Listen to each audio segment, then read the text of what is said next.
Hello everyone, this is Sonia Malik and आज की video में हम अपना टॉपिक कवर करने वाले हैं planning and development pol science की बुक 2 का chapter number 2। So now what is a 5 year plan. जो हमने फर्स्ट 5 ईयर प्लान था वो हमारा कब से कब तक था। देखो 5 ईयर प्लान है तो 5 साल के लिए था, जो कि हम पहली वीडियो में स्टडी कर चुके हैं। सो अब कब से कब तक था, 51 से लेकर 56 तक। अब इसके कुछ मेजर ऑब्जेक्टिव थे, क्या इसमें हमने प्रायोरिटी दी, उसको हम स्टडी करने वाले हैं।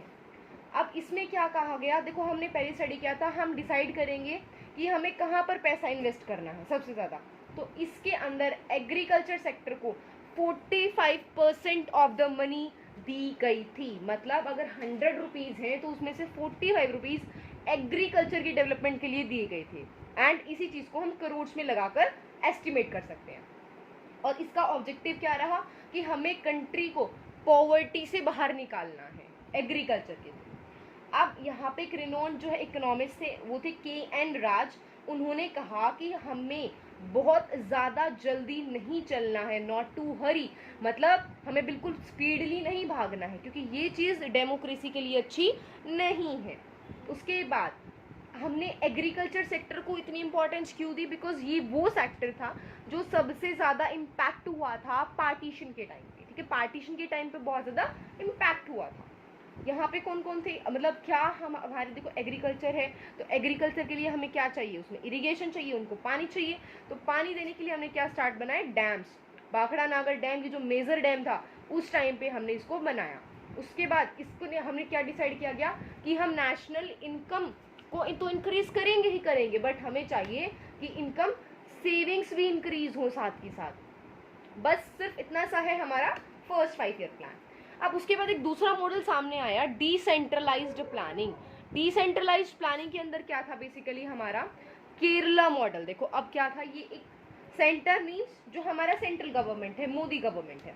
स्टेट गवर्नमेंट यानी कि जब अलग अलग पार्ट्स में जो डिसेंट्रलाइजेशन हो जाता है, सेंट्रलाइजेशन का डिसेंट्रलाइजेशन, कि अलग अलग स्टेट्स की अलग अलग आइडियोलॉजीज आई। तो उसमें क्या हुआ, देखो केरला मॉडल के अंदर क्या था, it was a path of planning chartered by the state. यानी कि एक ऐसा रास्ता प्लानिंग का जो स्टेट ने खुद के लिए बनाया। बाकी स्टेट्स ने क्या किया कि जो सेंटर ने दे दिया हम उसके लिए रेडी हैं, बट केरल ने कहा कि नहीं, मुझे खुद भी बनाना है। ठीक है, तो उसने क्या कहा, he was a meritorious student. उसने क्या डिसाइड किया कि नहीं, जो टीचर ने नोट्स दिए मुझे सिर्फ उससे नहीं पढ़ना है, मुझे खुद के नोट्स बनाने हैं, मुझे खुद के मार्क्स अच्छे स्कोर करने हैं। रिजल्ट क्या हुआ, उसने क्या डिसाइड किया कि मैं एजुकेशन पे, हेल्थ पे, लैंड रिफॉर्म्स की जो मैं लैंड प्रैक्टिसेस है उनको चेंज करूंगा, फूड डिस्ट्रीब्यूशन, जो गरीब है उनको खाना प्रोवाइड करना, एंड पॉवर्टी एलिविएशन। एलिविएशन क्या है, पॉवर्टी को जड़ से खत्म करना है। और इसके लिए क्या गया, कुछ नए डेमोक्रेटिक इनिशिएटिव्स लाए गए। डेमोक्रेटिक इनिशिएटिव्स के अंदर क्या था, यही प्लान्स पंचायत और डिस्ट्रिक्ट लेवल्स पर भी बनाए जाने लगे, कि हर एक पंचायत का एक प्लान होना चाहिए कि ये हमारे ऑब्जेक्टिव्स हैं, ये हमारे गोल हैं। ठीक है, ऐसा कुछ डिसाइड किया गया। ओके, सो और इम्पोर्टेंट किसको दी गई, साइंस एंड एजुकेशन को। अभी हम स्टडी करेंगे द सेकेंड 5 ईयर प्लान। तो फर्स्ट 5 ईयर प्लान कब खत्म हुआ था, 56 में, प्लस 5 ईयर्स 61, यानी कि 56 से लेकर 61 तक जो हमारा प्लान चला, it was second 5 year plan. अब इसमें क्या हुआ, इसमें थोड़ी सी चेंजेस आए। देखो हमने देखा कि एग्रीकल्चर में हम इन्वेस्ट कर रहे हैं बट उतनी रिटर्न्स नहीं आ रही। तो प्रॉब्लम क्या आ रही है यहाँ पे, अब यहाँ पर क्या हुआ, कांग्रेस का एक सेशन हुआ अवादी पर। ठीक है, अवादी एक प्लेस है मद्रास सिटी के पास में। वहां पर कांग्रेस ने डिसाइड किया कि हमारी सोसाइटी का एक सोशलिस्ट पैटर्न रहेगा, यानी कि सभी को इक्वालिटी प्रोवाइड की जाएगी, सोशल जस्टिस प्रोवाइड किया जाएगा, एम्प्लॉयमेंट गवर्नमेंट प्रोवाइड करेगी। सो हमारे सेकेंड 5 ईयर प्लान्स के ऑब्जेक्टिव्स क्या थे, ऑब्जेक्टिव मीन्स गोल्स क्या थे, क्या डिसाइड किया गया कि इस प्लान में हमें क्या क्या टू डू बनानी है हमारी। ठीक है, टू डू लिस्ट में क्या क्या मेरे को टिक करना है। सबसे पहले हमने क्या डिसाइड किया गया कि रैपिड इंडस्ट्रियलाइजेशन होगा। देखो पहले उसने कहा कि हम पहले अब एग्रीकल्चर पे ध्यान दे चुके हैं ना, तो अब इंडस्ट्री पे ध्यान देंगे। फिर अब क्या इंडस्ट्रीज होंगी, बेसिक और हैवी इंडस्ट्रीज, यानी कि जो बेसिक हैं दूसरी इंडस्ट्रीज को सपोर्ट करती हैं, मशीन्स प्रोवाइड करती हैं, वो वाली इंडस्ट्रीज बनाई जाएंगी। And plus your the buildings and the machines. So यानी कि जो भी मशीन्स हैं, बिल्डिंग्स हैं, मशीन्स बनाने के लिए क्या बनाएंगे? वो मशीन जो दूसरी मशीन्स को बनाएंगी। तो बेसिक और हैवी इंडस्ट्रीज गवर्नमेंट बनाएगी, और इससे होगा क्या? नेशनल इनकम 25% इंक्रीज हो जाएगी, और क्योंकि एम्प्लॉयमेंट अपॉर्चुनिटीज बढ़ जाएंगी। ठीक है, क्लियर है, बहुत अच्छी चीज है। अब गवर्नमेंट ने इसके लिए कुछ स्टेप्स भी उठाए। गवर्नमेंट ने टैरिफ्स इंट्रोड्यूस कर दिए, क्योंकि हम इंडस्ट्रियलाइजेशन चाह रहे हैं, तो अब हमारे प्रोडक्ट्स बिकें, उसके लिए हमें चाहिए कि जो फॉरेन प्रोडक्ट्स हैं वो हमारे नेशन में ना आए, क्योंकि वो सस्ते होंगे, हमसे बेटर होंगे उस टाइम पे। हम इतने डेवलप नहीं है, तो लोकल्स उन्हीं को खरीदेंगे। तो इससे होगा क्या? नुकसान इवेंचुअली हमारा ही होगा। तो गवर्नमेंट ने क्या इंट्रोड्यूस किए? Tariffs. Tariffs means barrier, taxes लगा दिए गए कि अगर आप एक बाउंड्री को क्रॉस करोगे तो उस गुड्स के लिए आपको टैक्स पे करना होगा। तो टैक्स पे होगा तो वो चीजें ऑटोमेटिकली उनका प्राइस बढ़ जाएगा, तो लोकल उसको नहीं खरीदेगा। सो अब ये किस चीज पर लगाए गए? इम्पोर्ट्स पर। इम्पोर्ट क्या होता है? कि दूसरे नेशन से अपने नेशन में कुछ सामान लेकर आना। इम्पोर्ट मीन्स इनसाइड कुछ चीज लेकर आना। उससे क्या होगा? हमारी डोमेस्टिक इंडस्ट्रीज, जो हमारी नेशनल इंडस्ट्रीज हैं, यानी कि जो हमारे नेशन की हैं, वो बच सकती हैं। और ये टर्निंग पॉइंट था इंडिया की हिस्ट्री के लिए, क्योंकि यहाँ से हमारा इंडस्ट्रियलाइजेशन स्टार्ट होना था। ओके, सो नाउ अब क्या था? इसकी कुछ प्रॉब्लम्स आई। देखो, कोई भी चीज़ है, प्रॉब्लम है उसकी ऑब्वियस आनी। तो प्रॉब्लम क्या थी? हमारे पास टेक्नोलॉजी नहीं थी, बिकॉज हम एग्रीकल्चर तो कभी से करते आ रहे थे, बट इंडस्ट्रीज उतनी नहीं थी। तो हमें टेक्नोलॉजी में प्रॉब्लम आई। तो उस टेक्नोलॉजी को खरीदने के लिए हमारे पास बहुत कम फॉरेन एक्सचेंज था, और वो प्रीशियस फॉरेन एक्सचेंज हमें टेक्नोलॉजी को खरीदने में लगाना पड़ा। तो यहाँ पे क्या हुआ? अब एग्रीकल्चर की तरफ कोई ध्यान ही नहीं दे रहा था, तो एग्रीकल्चर में एकदम ध्यान हटाने की वजह से क्या आने स्टार्ट हो गया? फूड शॉर्टेज, कि लोगों के पास खाने पीने की कमी पड़ गई। और अर्बन बायस, यानी कि अर्बन रूरल एरियाज में एक लाइन ऑफ डिवाइड बन गई। जैसे इंडिया पाकिस्तान, तो अर्बन और रूरल के बीच में एक डिवाइड बन गई, बिकॉज अर्बन जो थे वो इंडस्ट्रीज की वजह से एम्प्लॉयमेंट पा रहे थे, बट एग्रीकल्चर पे किसी का ध्यान नहीं था, तो रूरल एरियाज डाउन जाते जा रहे थे। ठीक है, प्रॉब्लम्स क्लियर है? ओके, ये पूरा एक थोड़ा सा नो नैप्स के थ्रू क्लियर कर लोगे ना, बहुत इजी है, कुछ भी नहीं है, वेरी। सो नाउ अभी हम स्टडी करने वाले हैं हमारा थर्ड 5 ईयर प्लान। तो सेकंड 5 ईयर प्लान कब खत्म होता है? 1961 के अंदर। सो +5 66। ठीक है, इसको सीक्वेंस में याद कर लो, स्टार्टिंग वाला बिल्कुल ईजी है। अब यहाँ पे क्या हुआ? देखो, 1961 के अंदर क्या हो रहा था? हमें डिफेंस बजट को ज़्यादा देना पड़ा, यानी कि बजट के अंदर डिफेंस की जो चीज़ें हैं, जो मतलब मिलिट्री लीडर्स हैं, मिलिट्री के ऊपर, उनके लिए हथियारों पे, उन सब पे हमें ज़्यादा एक्सपेंडिचर करना पड़ा, ज़्यादा खर्च करना पड़ा। क्यों? क्योंकि 1962 में चाइना के साथ जो हमारे कन्फ्लिक्ट चल रहे थे, एक तरीके से एक छोटे लेवल पे वॉर थी, एंड 1965 में पाकिस्तान के साथ पूरे बड़े लेवल पे वॉर थी। तो अल्टीमेटली इससे हुआ क्या? हमें बहुत ज़्यादा लेवल पर इन्वेस्टमेंट करना पड़ा डिफेंस में। और इसके ऑब्जेक्टिव्स हमारे क्या रहे उस टाइम के? सबसे इम्पॉर्टेंट, हमें बेसिक इंडस्ट्रीज बढ़ानी थी ताकि मशीन्स बन सके, तो हमारे टूल्स बन सकें। एम्प्लॉयमेंट अपॉर्चुनिटीज़ हमें बढ़ानी थी, एंड फूड ग्रेन्स में सेल्फ सफिशिएंसी, क्योंकि हमने देखा था कि सेकेंड ईयर प्लान के अंदर क्या डेफिशिएंसी थी कि उसमें फूड ग्रेन्स की शॉर्टेज आ गई थी, तो हमें उसको थर्ड 5 ईयर प्लान में ओवरकम करना था। ठीक है, सो नाउ अब दो ऐसी आइडियोलॉजीज को हम स्टडी करेंगे जो कन्फ्लिक्ट्स में थी, और हमने फिर भी दोनों को अपनाया। सबसे पहले agriculture versus industry. First 5 year plan में एग्रीकल्चर था, सेकंड वाले में इंडस्ट्री थी। अब एग्रीकल्चर वाले को क्यों सपोर्ट करूं मैं? तो उसके कुछ प्लस पॉइंट्स थे।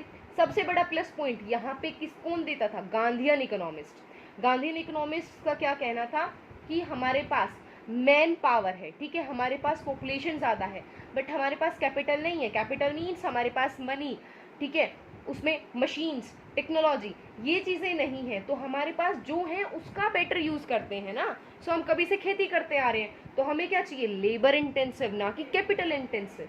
तो यहाँ पे कुछ लीडर्स थे, JC कुमरप्पा, चरण सिंह चौधरी, उन्होंने क्या कहा कि हमें इसी आइडियोलॉजी की तरफ जाना चाहिए, जो कि सेकेंड 5 ईयर प्लान में नहीं थी, और उन्होंने कहा ये पॉलिसी रूरल इंडिया के लिए बहुत ज़्यादा ज़रूरी है।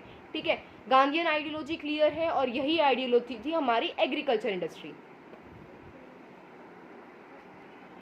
अब सेकेंड अप्रोच किसकी थी? नेहरू जी की। तो वो क्या थी? Nehruvian approach. यहाँ पे क्या था? नेहरू और उन जैसे कुछ थिंकर्स की व्यू क्या था कि एग्रीकल्चर जो है ना वो ओवर क्राउडेड हो चुका है, वहां पे जरूरत है 4 लोगों की, काम कर रहे हैं 10 लोग, तो वो ओवर क्राउडेड हो चुका है। और क्या है, इंडस्ट्री क्या प्रोवाइड करेगी, एम्प्लॉयमेंट, जिससे हम पॉवर्टी से बाहर आ सकते हैं। ये बिल्कुल ईजी सा हमारा नेहरू जी का व्यू था। दूसरा व्यू क्या था, पब्लिक और प्राइवेट। अब इन दोनों में क्या चल रहा था, because we had a mixed economy, तो दोनों चीजें थी। तो दोनों चीजें थी तो कोई भी हम किसी एक के साइड में गवर्नमेंट नहीं थी, गवर्नमेंट को बैलेंस करना था इन दोनों के बीच में। सो गवर्नमेंट बैलेंस तो कर रही थी, बट स्टिल दोनों व्यूज यानी कि दोनों ये पार्टीज एक दूसरे पर ब्लेम और गवर्नमेंट पर ब्लेम लगाते थे कि हमारी डेवलपमेंट नहीं हो रही है, आप दूसरे वाले की साइड ले रहे हो। तो यहाँ पे क्या क्या ब्लेम्स थे उनके, देखो पहला क्या था, जो पब्लिक सेक्टर, उसने क्या ब्लेम किया, यानी कि सोशलिस्ट मॉडल वाली जो अप्रोचेस थी उसमें क्या प्रॉब्लम्स आने लगी।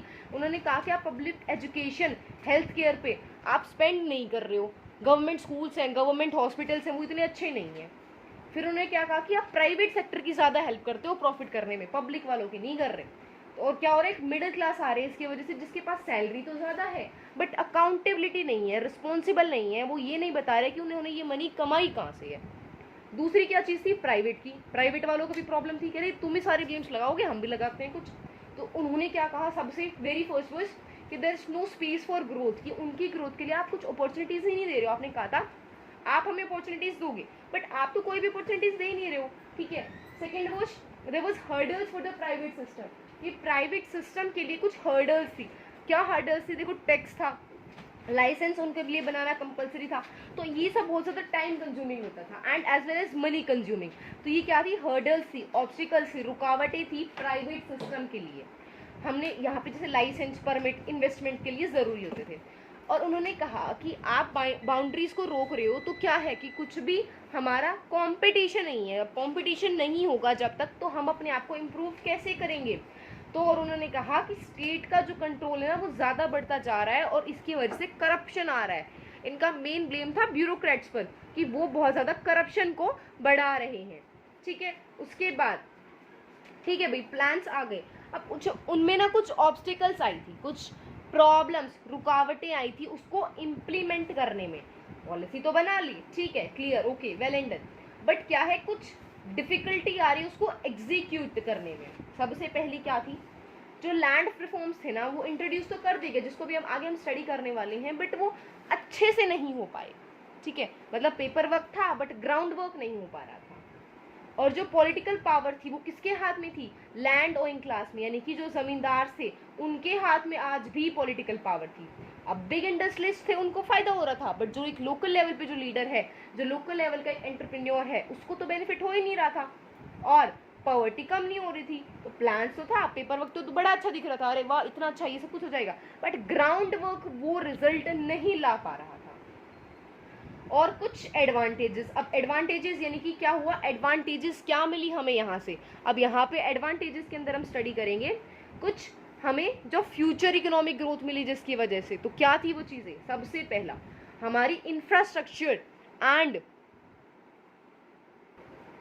सो क्या हुआ, इंफ्रास्ट्रक्चर एंड ट्रांसपोर्टेशन में हमने इम्प्रूवमेंट लेकर आए।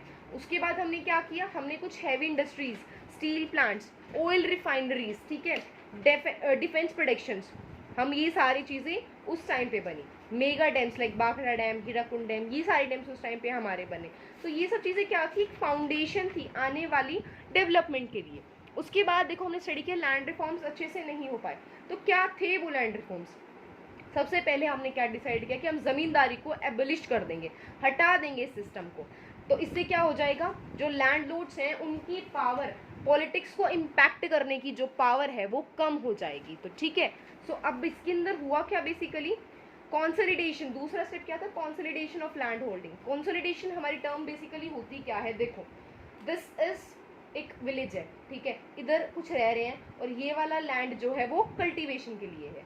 बट क्या है, किसी फार्मर का एक तो खेत ये है, एक खेत ये है, तो उसको क्या करना पड़ेगा, जब भी वो कुछ रिसोर्सेज यूज करेगा, एक बार यहाँ जाएगा फिर वहाँ जाएगा, नेविगेशन हर चीज़ में उसे सेम प्रॉब्लम होगी। तो गवर्नमेंट ने क्या कहा कि कॉन्सोलिडेशन, मिक्स कर दो, यहाँ पे किसी दूसरे फार्मर की लैंड है उसको यहाँ दे दो और इसकी लैंड यहाँ कर दो, कि इसकी लैंड एक पूरी उतनी ही लैंड रहेगी, बट क्या होगा, उसकी लैंड वो एक प्लेस पर आ जाएगी ताकि वो अपने रिसोर्सेज को इफेक्टिवली यूज कर सके। सो तीसरा पॉइंट क्या था, लैंड सीलिंग। लैंड सीलिंग मतलब आपकी लैंड को सील कर दिया गया, ऐसे नहीं सभी की लैंड को, जिसके पास एक्सेसिव लैंड है, क्योंकि लैंड का एक क्राइटेरिया था वो फिक्स कर दिया गया कि इससे ज्यादा जमीन जो है किसी के पास नहीं होगी, ठीक है, ये क्राइटेरिया फिक्स कर दिया गया। अब उसके बाद क्या हुआ, लैंडलॉर्ड्स वर गिवन। अब इससे क्या होगा कि जो लैंडलॉर्ड से ले ली गई वो जमीन और वो जो पुअर पीपल है उनको दे दी गई। अब यहाँ पर एक पॉलिसी स्टार्ट हुई, जोनिंग पॉलिसी। जोनिंग क्या थी, जोन मतलब अलग अलग जोन बना दी गई। अगर आप एक जोन को क्रॉस करोगे तो आपको टैक्स पे करना पड़ेगा। तो इससे क्या हुआ, फूड का ट्रेड बंद हो गया स्टेट्स के क्रॉस। ऐसा क्यों किया गया, बिकॉज ताकि हर एक स्टेट अपना खुद का प्रोडक्शन कर सके। लेकिन इसकी प्रॉब्लम क्या हुई कि फूड क्राइसिस आ गया। फूड क्राइसिस में क्या था, हमारी जोनिंग पॉलिसीज की वजह से आया, फूड के प्राइसेस बढ़ गए एंड 34% डेथ रेट में इंक्रीज हो गया, क्योंकि लोगों की मौत हो रही थी भूख की वजह से, और बिहार के अंदर एक फेमाइन जैसी सिचुएशन आने लगी थी और गवर्नमेंट को मजबूरन यूएस से फूड को इंपोर्ट करना पड़ा। अब जब आप किसी नेशन से फूड को इंपोर्ट कर रहे हो तो बहुत एक मतलब नेगेटिव पॉइंट होता है आपकी इंटरनेशनल इमेज के लिए। तो इसकी वजह से क्या करने लगा, यूएस हमें फोर्स करने लगा हमारी पॉलिसीज को चेंज करने के लिए। बट उस टाइम पे कौन थे लीडर, जो हमारे जो उस टाइम के लीडर थे, शास्त्री जी जो थे, उन्होंने क्या किया, उन्होंने इस सिचुएशन को चेंज करने के लिए क्या लेकर आए, ग्रीन रेवोल्यूशन। अब ग्रीन रेवोल्यूशन क्या था, ग्रीन रेवोल्यूशन क्या था, देखो बहुत सारे ऐसे हैं जो ऐसे बोलते हैं कि ग्रीन रेवोल्यूशन नहीं, ग्रीन रेवोल्यूशन होना चाहिए। ग्रीन रेवोल्यूशन मीन्स क्यों, क्योंकि यहाँ पे वीट और राइस जो कि ग्रेन्स की प्रोडक्ट है, उसको रेवोल्यूशन कब होता है, कोई भी चीज जब हर एक को टच कर जाती है, यानी कि हर एक पीपल, हर एक इंसान उस चीज से इम्पैक्टेड होता है, दैट इज अ रेवोल्यूशन। मतलब कोई भी चीज सिंपल टर्म्स में मासिव स्केल पे हो रही है, समझ रहे हो। तो दैट वाज अ रेवोल्यूशन। 67-68 के टाइम पीरियड में ये चीजें हुई। अब यूएस हमें फोर्स कर रही थी पॉलिसीज चेंज को करने के लिए, तो गवर्नमेंट ने क्या किया, भाई हम दूसरे से मतलब फॉरेन एक्सचेंज लगा के पैसा ले रहे हैं, इसके बजाय जो फार्मर्स इंडिया में थोड़ा अच्छा कर रहे हैं उनको थोड़ा सपोर्ट देके उनकी प्रोडक्शन क्यों ना बढ़ाई जाए। तो हमने क्या किया, जो फूड ग्रेन्स बढ़ा दिए गए, इंक्रीज इन फूड ग्रेन्स, ये फूड ग्रेन्स की इंक्रीजमेंट करो, प्लस जो लार्ज लैंड ओनर्स हैं, अब इससे क्या हुआ, वो बढ़ने लगे। अब सिर्फ लैंड ओनर्स को बेनिफिट हो रहा है तो पुअर और रिच के बीच में डिफरेंस भी बढ़ने लगा। बट इसके लिए हमने कुछ स्टेप्स उठाए एंड वो स्टेप्स क्या थे, मेजर था HVY सीड्स। HVY सीड्स क्या थे, हायर यील्डिंग वेराइटी सीड्स। मतलब यील्ड्स क्या होती है, यील्ड्स हमारी होती है कि पर क्रॉप, YEILDS यील्ड्स, ठीक है, HVY higher yielding variety seeds, एक ऐसी सीड्स की वेराइटी जो आपको ज्यादा यील्ड देगी, ज्यादा प्रोडक्शन देगी उसी सेम लैंड से। फर्टिलाइजर्स की आपकी लैंड ज्यादा प्रोडक्टिव रहेगी, सब्सिडी देने लगी। सब्सिडी मीन्स कोई भी चीज जो गवर्नमेंट को ज्यादा पैसे में पड़ रही है बट वो फार्मर्स को लोअर प्राइस पे देगी। गारंटी टू बाय, गवर्नमेंट ने कहा हम आपकी इसको खरीदेंगे, तो it is a source of income for you guys, start growing, ठीक है। तो यहाँ से हमारी फूड की प्रॉब्लम सोल्व हो गई। अब एक पर्सन निकल कर आए, वर्गीज कुरियन, और उनको हमने कहा milk man of India. Milk man of India उनको क्यों कहा गया, बिकॉज वो पर्सन थे जिन्होंने इंडिया में व्हाइट रेवोल्यूशन लेकर आए। वो बेसिकली हमारे एक मिल्क मैन ही थे, मतलब जो नॉर्मल मिल्क मैन होते, बट उनको मिल्क मैन ऑफ इंडिया बोला गया बिकॉज उन्होंने अमूल की फाउंडेशन रखी। क्या किया उन्होंने, हम क्या करते थे, एक 1960 के अंदर हम एक मिल्क पाउडर को इंपोर्ट करते थे, क्योंकि क्या होता था, जैसे रूरल एरिया है या फिर कुछ फार ऑफ द नेशन, तो जगह जो दूर है रूरल एरिया से, वो दूध को ज़्यादा देर तक स्टोर नहीं कर सकते थे, बिकॉज दूध ऐसा है कि आपका ख़राब हो जाएगा ज़्यादा टाइम तक अगर वो ट्रेवलिंग में लगाएगा। तो यहाँ पे उन्होंने क्या बनाया, दे formed Gujarat cooperative milk and marketing federation limited, जिसको हम बोलते हैं अमूल। ये क्या था, ऑपरेशन फ्लड, कि हम रूरल एरिया से पॉवर्टी को हटाएंगे, क्योंकि शहरों को क्या चाहिए, दूध चाहिए। हम पाउडर को इंपोर्ट करने की बजाय क्यों ना हम दूध को ही पहुंचाएं जो हमारे ही नेशन में हो रहा है। और इन्होंने क्या किया, मिडल मैन को हटा के और अमूल की जो कोल्ड स्टोरेज है उसको डायरेक्ट लोगों तक पहुंचाया और डेली सोर्स ऑफ इनकम बना, रेगुलर इनकम उनकी वहां से आने लगी। और फिर इसी का आगे चल के एक पार्ट बना विमेन्स डेयरी कोऑपरेटिव, कि विमेन रूरल फॉक की जो विमेन है वो इस चीज़ को यूज़ कर सके। ठीक है, इसी के साथ हम अपना पूरा चैप्टर कवर चुके हैं, पूरा चैप्टर जो हम अपना कवर कर चुके हैं, एंड इट्स लाइक वाओ,